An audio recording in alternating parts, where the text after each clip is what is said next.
hands, I'll come to you.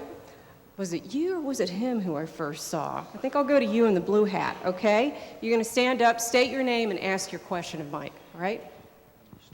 If you could stand, that would be great so we can all see you. Kevin Bracey from Yale, Virginia. My question, read your graphs, I don't quite agree with them. To give you an example reason I oppose the tolls, about 2 months ago, I got pneumonia, had to get the ambulance to come get me. Took them 45 minutes to get there because we're a volunteer rescue squad, okay? How does the state plan to help the counties with money to fund fire departments and rescue squads that's already burdened? Also, we're talking about tolls. Why can't we, it's never been done that I know of, toll the railroad? Every day, they got trains running up and down the track through these counties. Why can't we come that, give them a toll, let them pay, instead of us citizens who are making it from day to day and businesses?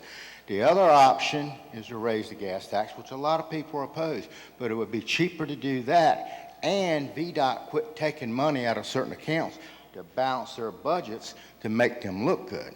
This does happen, and we all know it. So the real issue here is, yes, we need roads. Everyone agrees to that. But you're picking the poorest county in Virginia, and the next thing is you're trying to shove this down our throat, and that's not the way. The governor hasn't even come here tonight. He didn't care about none of us here. He's not come, not talked to us. He didn't care. He's just a typical politician, excuse me, but that's just how I feel. We as people in this county, we're going to be heard one way or the other. But these are options that the state of Virginia could do. Now, the railroads get federal funding. There's no reason why they can't be told instead of us. Okay, let's have Mike take that on for you. Thank you, sir. Make sure I'm still mic'd up. Is it Yale? I got my education tonight where Yale is. I talked to several preachers out in the lobby earlier that told me where Yale was. They called me because I didn't know where it was. But you had a lot of questions, sir, and I will. I'll pick one or two.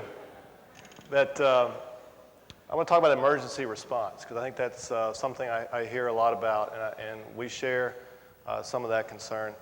Although this won't address every concern you're talking about, what we have seen with other toll facilities is that obviously we would not.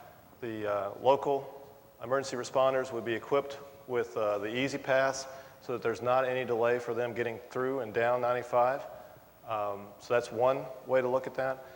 And the other thing, when you talk about burden on local government, and I'll jump to another topic that kind of was in what you were talking about, is the impact to the local road network. I mean, a lot of what I hear when I hear concerns is, well, you're going to divert the traffic that's on 95 now to go around the toll facility. And I see some people nodding their heads. That's a primary concern of VDOT's as well. As you all know in this community, I'm assuming you have family that work at VDOT. We operate and maintain those primary roads, 301. We operate and maintain the secondary roads as well. And so we are trying to be very careful with our proposal that when we introduce a toll, that we don't try to address one issue on 95 and create another issue for our local road system. And so we're trying to do that with a couple of ways. We're trying to do that with our experts who have worked on toll facilities all around the country and analyzed the impact of that rate, that $4 rate, feel that a large percentage of folks will, when they're out of state or on long distances, they're going to stay on 95 and pay that rate. And then when you get into the discount side, we want the community on 95. We don't want the community to have to go around the toll facilities either. We want the traffic, if they're traveling long distances, to be on the interstate. And so have we got a discount program that we've brought that'll work for the community so folks will want to stay on 95 and won't cause as much concern to the local road network, to local emergency response. So that's some of the input that we're looking for tonight. And one of the key questions, they're all critical questions, but if you look at the questions in the comment sheet, we ask you to rank your concern with the toll proposal. And we look at emergency response as one of those things we asked you to look at. And so let us know if that's one of your top concerns, and we'll continue to try to refine the proposal to address that. Okay, give it to you. I'm Mayor Sam Adams of Emporium, and the first thing, yeah, for 20 more days, thanks. One of the first things I want to say tonight is I want to thank Mike and his staff for being here, and for all of us to realize that they're just doing their job that someone else has instructed them to do. This is not their proposal. They are carrying out the wishes of someone else that we've talked about tonight. So that's the person we need to call tomorrow 5 times. Okay, again, thanks, Mike, we appreciate it. I have basically 3 specific questions. You've already heard them. Why Sussex County? Why do you propose a tolling booth in this area, which is very, very fiscally stressed, and also a large minority population, one of the largest, or one of the hardest hit areas, one of the poorest areas in the state of Virginia? When? You showed a map earlier of Caroline County. The same reasoning behind the purpose of putting the toll in Sussex County reflects equally in Caroline County. Now, the difference is, folks, is that in Caroline County, we're getting into the area represented by the Speaker of the House. We are also questioned, if we put it in Caroline County, they get 50 more thousand cars a day than Sussex County. 50 more thousand at $4 a shot seems like to me that it ought to go in Caroline County. Secondly, or thirdly, and finally, the question with regard to first responders. You have, where your proposal is, the Stony Creek Rescue Squad and the Jarrett Fire Department. You can exclude Emporia and Greensville County because we don't hit that jurisdiction where your proposal is. Those 2 that I have mentioned, Stony Creek and Jarrett, are overly taxed already. They're volunteers. My suggestion to you is you need to go back and refigure this, because VDOT needs to put in there a fire department right next to the exit where you're tolling, as well as a rescue squad, fund the buildings, fund 24-hour manpower, and then buy all the fire trucks and the rescue squads, because you're going to need them.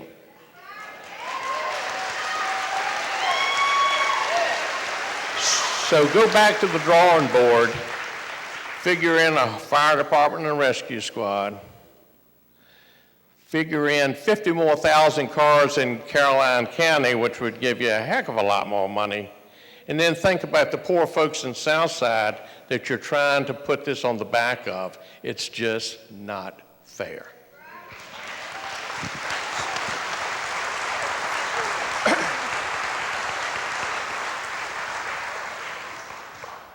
Well, the mayor's questions haven't gotten any easier with 20 days left, but Mayor Adams, I appreciate that. And these are questions he has shared with us consistently. And I will go back to the Y toll location here. You know, he's seen the numbers, he's looked at the numbers. There definitely are, this is not about revenue maximization. I think it's something I've said before about not trying to bring, you know, the most money to the table. It is trying to implement under a pilot program our first go at potentially tolling an existing free interstate, and acknowledging the difficulties with some of the issues in the community is really why we promised from day one the fact that we would bring a discount plan back. And you know, I think you made your stance. I stole your line earlier about kind of what kind of discount plan the community really needed, and that's what we want to hear tonight. is that blunt feedback, supporting or not supporting some of the ideas that Mayor Adams has presented. Bring that out to us. There's opportunities to include additional feedback on that.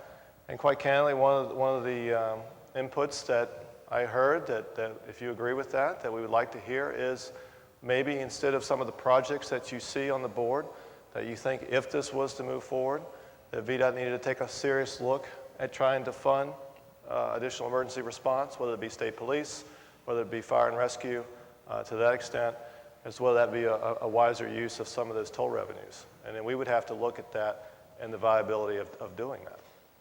So thank you, Mayor Adams. Other questions? And I'll go over on that side next. And please state your name and your question. My name is Jim Thomas. My wife and I have a small antique shop right at exit 31 in Stony Creek. I cannot tell you, we've been in business about 3 years there, the numerous times when we've had a wreck on 95 that's diverted all the traffic on 301. I can't tell you how many near wrecks I have seen right in front of our store with impatient drivers. I want to know, has VDOT done any studies on the safety of the traffic on 301? We have school buses that bring our children home from school. And what has VDOT looked at as a safety issue? Because I know you're going to have some diverted traffic that's going to try to miss those tolls. And I know what happens to 301 when 95 shuts down. And what studies have you done for our safety on 301? Sure, it's a great question, and we have started looking at that. We've continued to look at that, I should say.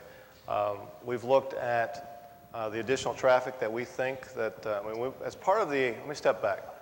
Part of the application requirements and part of what we initiated under our proposal was looking at the impact to traffic and how much traffic would we anticipate getting off of 95 and going on 301 primarily to go around. And we've looked at the variety of alternatives and we've gotten some rough traffic numbers, and then our engineers have looked at a couple different things already. They've looked at the turning movements at those interchanges. If you have added traffic on those interchanges like where your business is, can those stop signs and those turns on the interchange, can they accommodate a little bit more traffic? We've looked at all of that in the corridor. We've also looked at what is the pavement makeup. Right now, 301, I don't have the percentage of trucks off the top of my head, but the potential impact of heavier vehicles riding on 301, also not only from a safety perspective that you're talking about, but also from the impact to our ability to operate and maintain 301. So we've looked at the depth of pavement. We obviously design pavement quite differently if you're going to have heavy truck traffic on it versus if you're going to have it as more of a local road. And as you know, in that area, we've also got a few bridges that cross over swamps and so forth, and creeks in that area. So we've taken a look at the bridge reports along those routes. So we are looking at that. I don't have all the answers tonight as to what that means, but there is a cost to that depending on the diversion numbers of us having to upgrade potentially those facilities. And so we are looking at what that cost could be for us. We have a question in the back. Thank you. I'm Woody Harris, a member of Emporia City Council.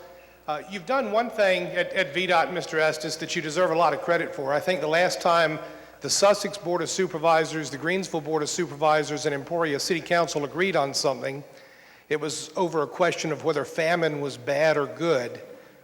It was a close vote, but bad won. There are a lot of people here tonight. Obviously, this is an emotional issue. Not everybody probably will be able to speak. I do have a very specific question, but before that, would everyone who is here tonight who is against the concept of these tolls on I-95 please stand?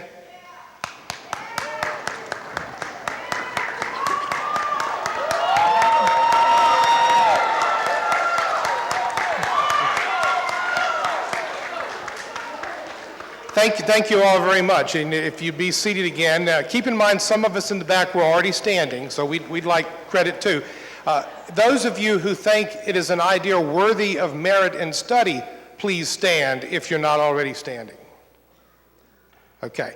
My specific question is, Yesterday, in the Petersburg Progress Index, there was a front page story indicating that the federal government, which will be the ultimate decider of this situation, had communicated with VDOT and responded that the initial short-tracked route that Governor McDonnell wanted was not going to be approved or accepted. They were requesting additional information on the rationale for choosing this specific location and additional work on the environmental impact. Could you explain to us what, if anything, you have received from the federal government and what impact that will have in this process? Thank you. Thank you, Mr. Harris. I will take a shot at that. And again, you know, the ability to potentially do this lies with the act of Congress. Federal government has put this out as a pilot and said 3 states are allowed to potentially toll what was a free interstate. So Virginia proactively has said that's something we want to pursue to try to bring in additional revenue for our aging infrastructure. And so what Councilman Harris is referring to is there's a prescribed process that must be gone through by the DOTs, the Department of Transportation, to get that approval ultimately from Federal Highway Administration. We submitted our initial application in late August, which was the schedule that we had put out last December. We were moving towards after our reviews and so forth. And that application included the one tolling location in Sussex County. Now, we had aggressively asked Federal Highway for a response, immediately on our application, so we could have that response as we move to the public meetings that we committed to by the end of the year. And they did not respond that quickly as we had hoped, or favorably yet on that proposal. They did respond in a letter, and that letter is on our webpage. So we've put the exact words. I don't want to put words in the federal government's mouth to their proposal or their response. They did not approve nor deny our application, but what they said was, VDOT, you can move forward with your environmental studies that are part of the next step in that pilot program. Excuse me. And so that's what we've decided to do. We decided that we would go ahead and move forward with those next steps, and these public meetings are kind of the initial step forward into that next phase of the pilot program. So my short answer would be we do have a response from the federal government, but it is not an up or down on our application. It's you're meeting the intent of the law and you can move forward. We have a question from Martha. I'm Martha Dodd-Slippy from Greensville County, and I'm Vice Chair of the Crater District Workforce Investment Board and the Comprehensive Economic Development Strategy Team. And there's some statistics I'd like to add that I haven't heard y'all discuss yet, and one has to do with when reviewing the average weekly wages for all industries combined, the Crater District is $232 a week lower than the state. That's about $12,000 a year. The Crater District exports 25,000 residents every day to jobs located outside of the district, and 21,822 come into the district from outside. Our per capita income for Emporia Greensville is $23,000. Sussex County is $28,000. Virginia Metro is $46,000. In regards to these statistics and numbers, what are we going to do for the 21,822 employees who come into our district? Are they going to pay those tolls to come to work? And also, those who go off of, like, to Denny's, to the service stations in Jarrett, who's going to pay $2 more to add to their food bill or their gas bill? It just doesn't add up. It's not rational. And thank you very much. Thank you, Martha.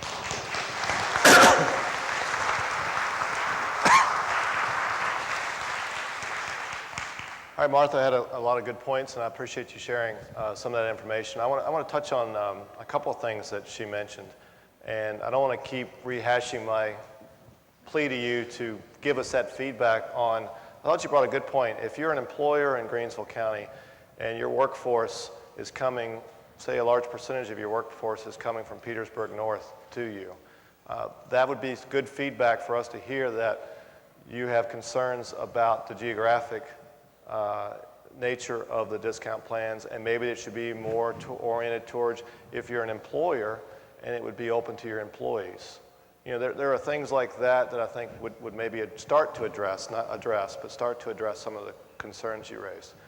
I want to step out of the tolling realm for 2 seconds because you've kind of given me an opportunity to highlight the work of Mr. Ellis and some of our Commonwealth Transportation Board members.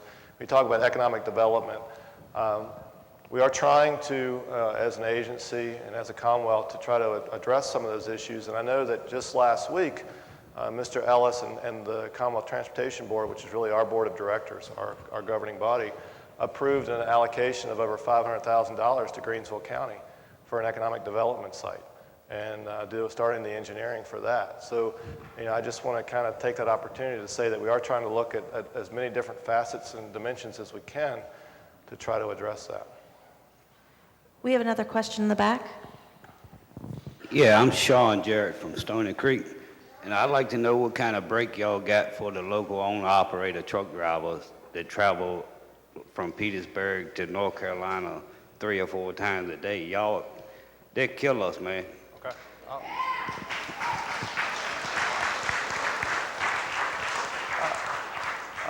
I'll give it a shot at least to start. I mean, from the local truck drivers, one of the things, I've been focused more on the discounts that we're bringing for the passenger cars. We have similar discount plans that we've introduced and brought tonight for the heavier vehicles as well. I will be blunt, the percentage discount that we're talking about isn't as great as the, I don't know if I mentioned it, the 83% for the passenger vehicles, but most of our discount plans for the truck drivers, if you have a vehicle registered in one of those jurisdictions I mentioned, your rate would be 50%, around 50% less than what we would charge folks outside of that community. Understand? Anyway. Understand. And not that he got cut off, but he was talking about the heavy road tax that tractor trailers and other heavy equipment use, and we've heard quite a bit about that as well, sir. Lauren, hold on. I have a question down here. My name is Sylvia Jackson, mayor's wife, town council for town of Stony Creek. My question is, if VDOT does move forward with these tolls, can VDOT guarantee that our taxes, our fuel tax, our gas tax won't go up? I do, in my job, daily are involved with trucking fleets. They have a notion if the tolls do come in, which I do have some trucking fleets that says, yes, I would like to pay tolls so my taxes won't go up. Can VDOT guarantee that their taxes are not going to go up? Ms. Jackson. That's one guarantee I can't give you tonight on the tax realm. I will say, and I'll try to take at least a shot at a small fraction of what you asked. We are committed to spending the toll revenue that we generate in the area where the toll revenue is generated. And I hope you'll see with the initial onset of the potential projects that we've identified, we've looked at Richmond South. And if the feedback is that's not a tight enough geographic boundary, Richmond South, that's the kind of feedback we'd like to hear tonight. But for one, the program from the federal government requires us to spend it on the corridor, and then our commitment has gone further from Virginia to spend it in the area of where the tolls are collected. Mike, we're over here now, on the left. Oh, you're right. All right, thank you. Yeah, my name's Kevin King. I'm from Emporia, Virginia. I guess the biggest question that I have is how are you going to replace the jobs that are lost when you put the toll? Because I represent I can't officially represent a company that I work for, but we run 12 trucks up and down the road every day to Northern Virginia. And the housing industry has already been destroyed over the last 6-7 years. We've seen a plant that went from having over 200 employees down to 60. okay? We've been told to cut our transportation cost, and now you're going to propose a toll on the only way that we have to get to Northern Virginia. And what's going to happen to those jobs? Okay. Can I ask you, sir, before you hand the mic over, where is your employer based geographically? Emporia, Virginia. Emporia. Okay, make sure I picked up on that. Well, it is our hope, and again, I'm not trying to downplay the potential economic impact that we're hearing concerns about, and I hate to keep going back to the discount plans, but if we get the discount plan right and it works for your employer in Emporia, so whether they have either a heavily reduced or they have a heavily reduced toll, then the burden hopefully will be less. And I won't try to flip this and make you make this leap with me. But if we get it right, and it could turn into an advantage to where if there was a distributor or someone else who wanted to locate along the 95 corridor, and they looked at an area that had a discount plan or an area that didn't, it may even be our hope that it would be an opportunity for the region to say, well, if you locate here, you're going to pay less potentially than you would elsewhere on the corridor. Okay, we'll take this gentleman here. I'm PK Veazey, I'm retired VDOT transportation engineer. Right. I live here in Sussex area. Highly opposed to any of the discount plan. I immediately simplify everything, being an engineer. I'm going to take things to the simplest common denominator. Equal protection. You're not going to slap my wife and not slap me. So if you're going to slap the people from New York or Florida, you're going to slap me just as hard. So I see equal protection lawsuits in the future. Now, I know you're going to say they're doing it all over the country. They just haven't seen lawsuits yet.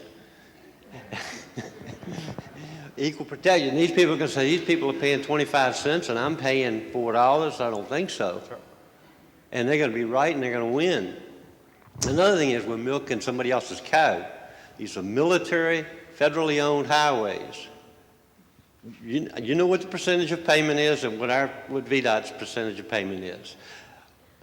No tolls, no grades steeper than 7%, no drawbridges on interstates, because these are military highways. You can't have anything to obstruct any of that movement, no steep hills, no drawbridges being open, no toll plazas, anything of that nature. The federal government, for some reason, is allowing us to milk their cow. And they would not take the Richmond-Petersburg Turnpike over the maintenance of it until we promised to take the tolls off. As long as we were paying off that bond to build it originally in 1958, they said you can keep a toll on it, but if you want us to take the maintenance and complete ownership of it, no tolls. And here, we got a road here that's been built. I built it. I was an inspector right here, and I built it. That road's paid for a long time ago. There was no bond, there was no nothing. It was the 85-15%, and the feds paid it. Feds still own it, feds still maintain it, and we're going to milk their cow and get money off of it. I just don't see that as being right. And then trying to buy us off by giving us a discount so we'll go along with it, I don't think so.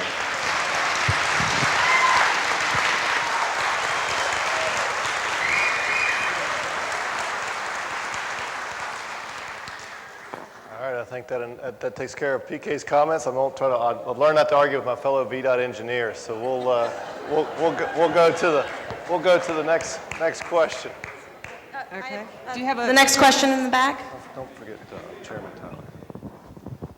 Mike, Bill Collins, former Chairman, Board of Supervisors, Sussex County. I'd like to have you elaborate a little further on the discount toll application. Let's say a florist is delivering flowers up and down the corridor, and even with the discount, without a discount county, it could cost him $40 just to go up and come back and make his deliveries. If the discount program works as you have described here earlier this evening, what kind of a benefit would it have for that florist or that small businessman? Okay. Thank you, sir, for that question.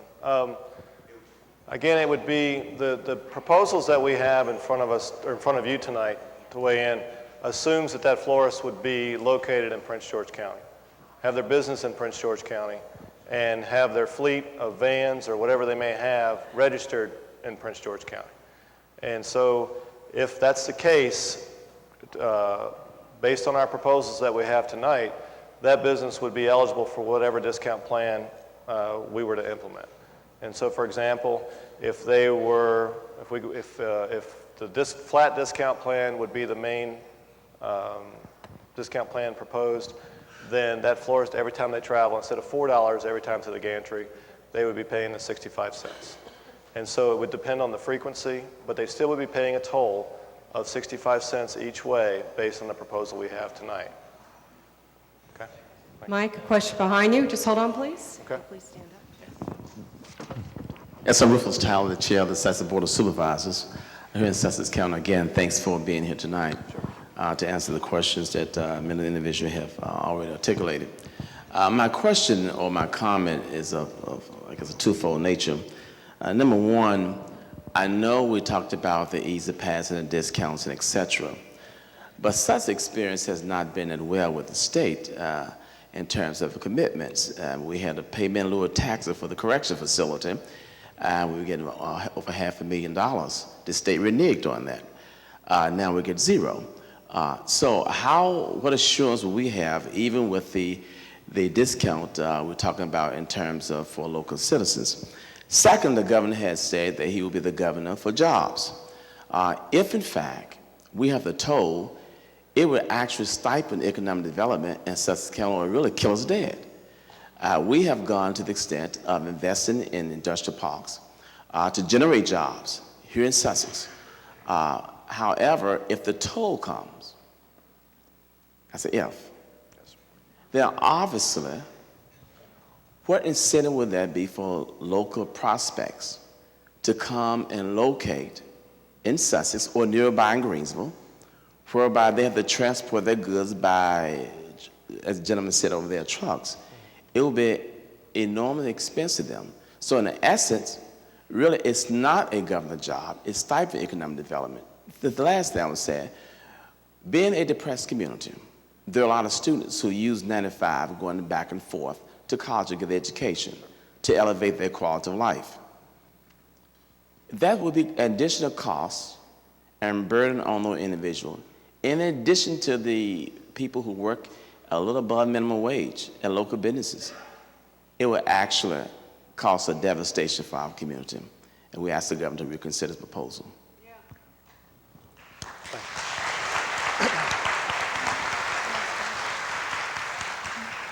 All right, Chairman Tyler, I'm not sure I'm going to get all three here, but the commitment from the Commonwealth, I've been educated on some of the other aspects of Virginia government, working with you and other members of the community. We are going to have to make commitments to the federal government for them to approve our tolling proposal. I'm not sure what those commitments will be or will not be. If the commitments include discount plans for the communities, which is what we're proposing, was one of those things that we would like to see happen. Those would be documented and in writing and would be a commitment from the Commonwealth, not only to you, but also to our federal partners. And they ultimately have the control over our ability to toll, as my friend from VDOT told us, whether our ability to toll the interstate or not. So that's part of kind of the way of that commitment and what it would look like. The other point that you raised I'd like to address for a second would be on the economic impact. And I'm talking more global here, and I don't want to, again, discount what you're saying about the community, because I appreciate exactly what you're saying. But there's also a cost to the economy of the Commonwealth if we don't adequately and properly address our infrastructure.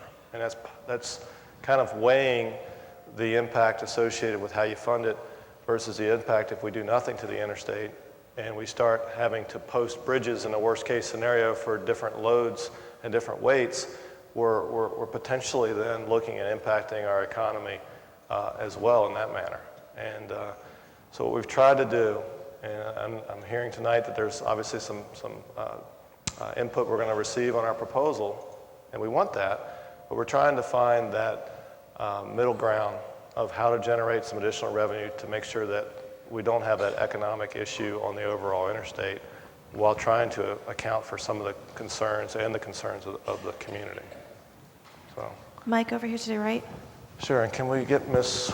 Wiley next? She's been very patient. Where's Tamara? Lost my...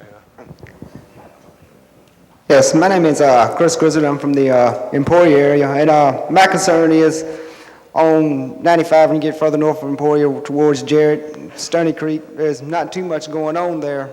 Do you believe that the $2 ramp toll would deter people from going to those places, which will in turn causing people to cut jobs, which is be very harmful to the area because we don't have much going on, which might not be much to y'all, but to those people that work at those gas stations, and I believe it's one little restaurant there, that's their livelihood, and I believe that it will deter people to go there when they can just go to a bigger city such as Colonial Heights, and I believe it will affect our economy in this area tremendously.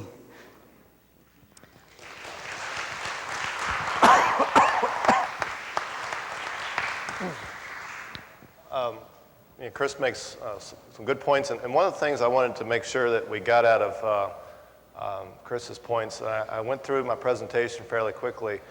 I just want to make sure we're very clear on what our proposal is and isn't. One of the things that I'd ask that you look at is we are proposing a $4 mainline toll on 95, but as he mentioned, we're proposing a toll also for the interchanges. So if you're heading north, the two interchanges before the mainline toll, there would be a toll to get off, and then there would be a toll to get back on after that mainline gantry. So I just want to make sure, I think you bring up a good point, and I want to make sure that while we have the opportunity to get your feedback, that you understand the full story about what we're proposing. We're going to wrap this up in the next few minutes because we have to get out of here pretty soon. The meeting does go until 8:30. We will take a couple of more questions. Just wanted to give you the heads up on that, but we've had some people who've been waiting for a while to ask, and I'm going to go to this guy over here. There you go. Okay. Good evening. I'm C.W. Robb, the pastor of the Hunting Quarter Baptist Church here in Stony Creek. I've got a question. And I want to commend you and the committee, whoever did this. You all did an excellent job on your discounts. My concern is that you're saying this is going to be operated by E-ZPass. And I've heard you do a lot of talking tonight, but you have not explained to the people sitting here how E-ZPass works. Okay, Reverend. They need to know that, E-ZPass is a good system if you understand it, and if you can manage it, because you must manage your account. They're not going to do it for you. Now, it's nice of them to offer you a 65-cent discount and a 35-cent discount and a 25-cent discount. That's great, as long as you have enough money in your account to cover it. It is your responsibility. If you do not pay the 25-cent toll, you have it's either 24 hours or 48 hours to contact E-ZPass. If you don't contact E-ZPass, they tack $25 fee onto it. You need to understand the system. And that's the thing they fail to do. They're not explaining how it works. And I think if you really wanted to help us, you should have had somebody from E-ZPass here to explain how the system works.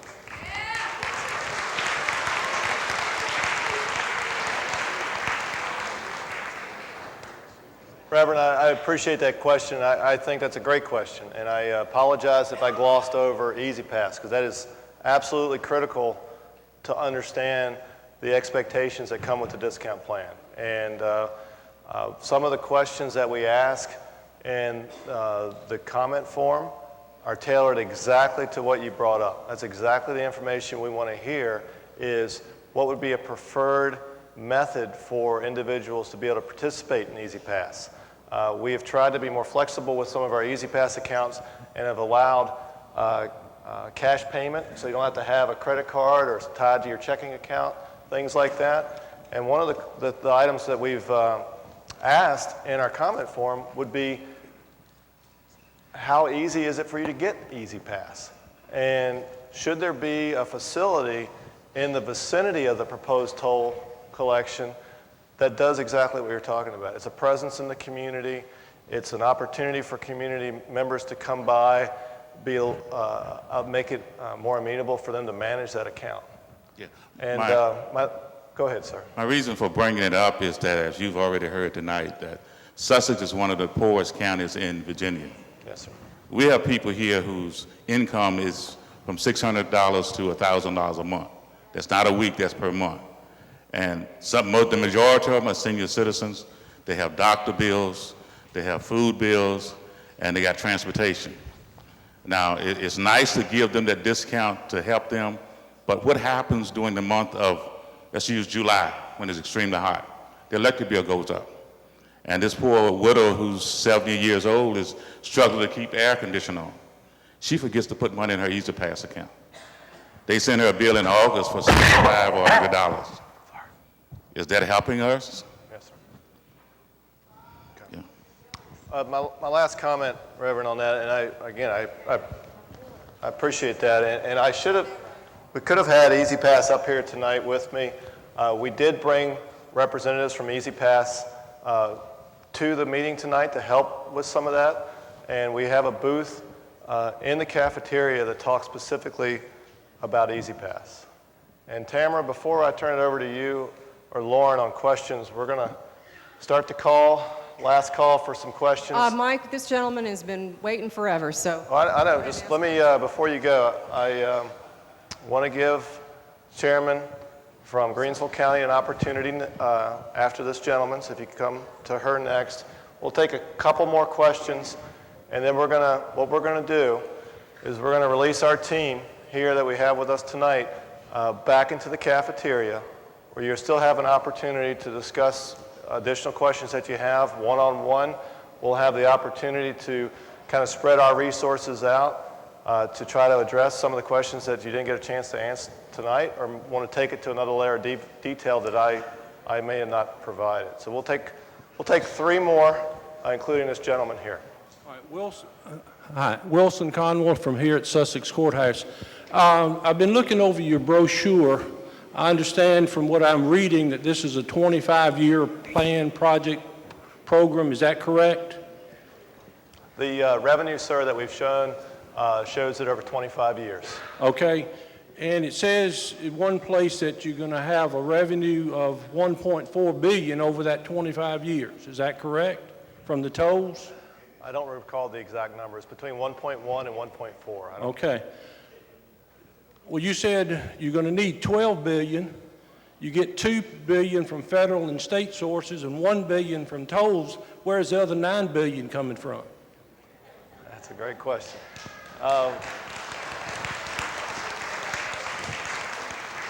Thank you for that question. By no means did we anticipate or have tried to set a toll structure up to cover that gap. And I should have said that earlier in some of my presentation remarks, that we view tolling as one tool in the toolkit to try to address the great need that we have on 95. It is by no means on its own going to be able to address the ultimate need of the infrastructure we have on the interstate. I have one question over here, and then I'm turning it back over to Tamara. My name is Rita Mason. My pastor kind of like spoke on what I was going to say, but I am a citizen of Stony Creek, and I am a widow, and there's a lot of widows in Sussex County. And we have to travel, and we do not have anyone to support us but ourselves. And most of us are retired. This plan, to me, the toll is not helping us. The people here, we don't have many jobs in Stony Creek. And with that going, people are not going to come off to the restaurants and stuff. They're going to keep going. And then we need something else other than this. This plan, to me, will not work. But I'm just speaking because it's hard trying to get back and forth to Petersburg, your gas, even though it's down now. But we need something else other than this. And we trying, like he said, get an industrial park. We can't do that. Because people are not going to come here and you got to pay off-ramp toll. It'd be a different thing if the toll was just on 95. But that off-ramp, And that's getting, you know, you can't go anywhere without paying a toll. And that is, to me, is hard. Yes, it is. Mike, a question? Mike. Oh, I'm sorry. I hear the voice, but I don't see Tamara. Okay, we have a question back here. Yes, Eric Fly, Sussex County Board of Supervisors. When you look at your economic impact, I hope that you will consider that since the announcement of the tolls in Sussex County, that two potential industries that were looking at Sussex County have decided to go elsewhere. And when you talk about the 6-year economic impact and you talked about the benefits of the 6 years plan, I want you to consider the fact that the loss of those two industries that now have moved to other counties, and we talked to them today, they are not willing to come back to Sussex County because of the tolls. The economic impact on Sussex County is $310 million over 6 years. So when you start factoring in the benefits of the tolls, I hope you will consider the fact that just the mere announcement of where the tolls would go have cost the citizens of Sussex County $310 million. And with that, with the fact that the Lieutenant Governor has come out against tolls, the Speaker of the House has come out against tolls, the Minority Leader in the House has come out against tolls, the Majority Leader in the House has come out against tolls, the Majority Leader in the Senate has come out against tolls. Secretary Connaughton himself made a comment that he was willing to look at moving tolls out of Sussex County.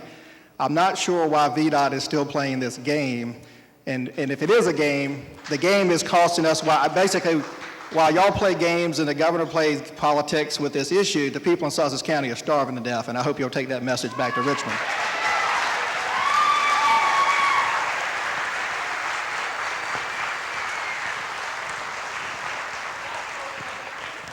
Thank you, Supervisor Fly. I promised Ms. Wiley the last question. Okay. So you got the last question, Ms. Wiley. Peggy Wiley, Chairman of the Board of Supervisors in Greensville. I was asked to ask this question. The VDOT application notes that 35 to 40% of traffic will divert around the toll. What will the increased cost for maintenance and repair of the diversion routes be, and why should localities have to bear this cost? Thank you, Ms. Wiley. We talked a little bit about that impact. I think the gentleman that had the antique shop talked about the impact to the local road network. I hope I did convey the seriousness from the VDOT perspective, recognizing that we have to operate and maintain 301 and the other local roads in the region as well. We have taken a look preliminarily at what additional traffic will have, what kind of impact that'll have on our pavement, on our safety of any of the turning movements, of the bridges, as I mentioned earlier. But we want to continue to refine our concept to see if we can encourage more folks to stay on 95. Because as I mentioned earlier, our goal would be to try to retain as much traffic as we can on 95 as possible. And if you look at the percentage of traffic that is working or traveling the interstate, with 70 to 80% of that being from out of state, we think if we do have a good discount plan that works for the community, that we will have the ability to retain a large percentage of those vehicles on 95 and have less of an impact on the local road network. But we still have to continue to refine our approach with that. That wraps up the questioning. That does wrap up the questioning. If you have more questions, we have our experts in the cafeteria.